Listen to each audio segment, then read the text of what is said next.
बिस्मिल्लाहिर्रहमानिर्रहीम। जैसा कि मैंने आप लोगों को बताया था कि अमीर साद हुसैन रिजवी साहब के बारे में जो भी खबर आएगी सबसे पहले आप लोगों को इस चैनल के ऊपर मिलेगी। और आज तहरीक लब्बैक पाकिस्तान के लोगों के लिए बहुत ज़्यादा खुशखबरियाँ लेकर इस वीडियो में मैं आया हूँ।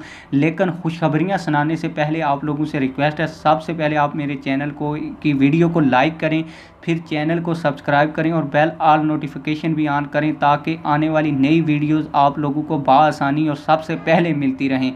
अब आप लोग मुझसे बार बार पूछ रहे थे कि भाई साद हुसैन रिजवी साहब की 11 बजे हियरिंग शुरू होनी थी, तो अभी तक क्या फ़ैसला हुआ है, क्या बात हुई।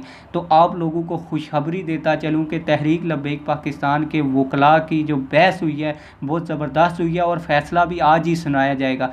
और अभी तक हमारे वकला वैसे बाहर नहीं आए, लेकिन कुछ सोर्सेज से हमें पता चला है कि जो हुकूमती मशीनरी है, हुकूमत पंजाब जो पीटीआई की है, इसके अलावा आईजी पंजाब, तमाम लोग फेल हो चुके हैं तहरीक लब्बैक पाकिस्तान के वकला के सामने। अभी तक फ़ैसला नहीं आया। एक और भी मेरे पास बहुत ज़बरदस्त किस्म की लब्बैक की अपडेटें, तो आप लोगों से गुजारिश है वीडियो को शुरू से लेकर आखिर तक देखें।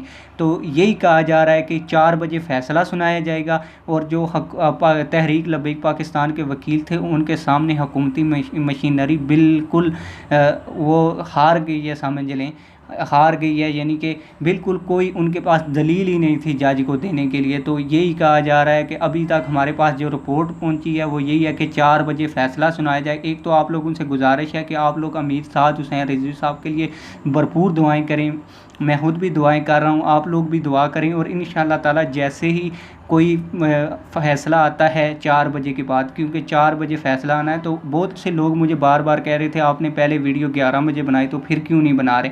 तो अभी जाके इतने घंटे हमारे वकला ने दलाइल दिए हैं अदालत के अंदर, अभी जो फ़ैसला होगा वो महफूज हो चुका है और जज ने कहा कि 4 बजे फ़ैसला सुनाया जाएगा। इसके अलावा रावलपिंडी से एक बहुत अच्छी खबर है कि तहरीक लब्बैक पाकिस्तान से काफ़ी कारकुनान और बड़े बड़े अमीर रिहा हुए।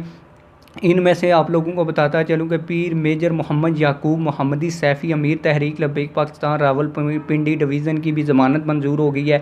अल्लामा सुल्तान मोहम्मद सैफ़ी की भी जो है ज़मानत मंजूर हो गई है। काजी मोहम्मद आमर साहब की भी ज़मानत मंजूर हो गई है। सैयद अली रज़ा शाह साहब, मोहम्मद साकब, मोहम्मद आलम, शेख फारूक और कैसर महबूब, ये वो लोग थे जिनके ऊपर बड़े बड़े एलिगेशन लगा के इनको गिरफ़्तार किया था। लेकिन अल्लाह का करम है कि आज फिर तहरीक लब्बैक पाकिस्तान सुरखरू हुई है और रावलपिंडी डिवीज़न के और ज़िला चकवाल की तमाम जो अमीर थे, तमाम जो बॉडी थी, वो आज रिहा हो जाएगी। ज़मानत मंजूर हो गई है। बस इंशाअल्लाह ताला कुछ वो कानूनी पहलू होते हैं जो करने के बाद ज़मानत मंजूर हो गई है तो बस वो रिहा हो जाएंगे। हाफ़िज़ साद हुसैन रिजवी साहब के बारे में आप लोगों से यही रिक्वेस्ट है कि आप लोग उनके बारे में दुआ करें कि कोई फ़ैसला महफूज हो गया है। और कहा यही जा रहा है कि तहरीक लब्बैक पाकिस्तान के वकला ने बहुत अच्छे अदालत के अंदर दलाइल दिए हैं, जिसके बाद हुकूमती मशीनरी बेबस नज़र आई है। तो उम्मीद है कि इंशाअल्लाह ताला अल्लाह ताला हमें सुरखरू करेगा। यूँ ही जैसे ही फ़ैसला आएगा तो इंशाअल्लाह ताला आप लोगों को मेरे चैनल के ऊपर मिलेगा। आप लोगों से छोटी सी गुजारिश है कि चैनल को ज़रूर सब्सक्राइब करके जाएं, वीडियो को लाइक करके जाएं और नीचे कमेंट सेक्शन में हाफ़िज़ साद हुसैन रिजवी साहब के लिए दुआ ज़रूर करके जाएं। कमेंट बॉक्स में मैं आपकी दुआएं देखूंगा कि आपने कितनी दुआएं हाफ़िज़ साद हुसैन रिजवी साहब को दी हैं। कमेंट बॉक्स आपके लिए खुला है, आप लोगों ने दुआ करके जाना है। इंशाल्लाह उम्मीद करता हूँ आप लोगों को ये वीडियो पसंद आई है, वीडियो पसंद आई होगी। अगर वीडियो पसंद आई है तो वीडियो को लाइक करके जाएँ। मिलते हैं किसी और वीडियो में। वस्सलाम।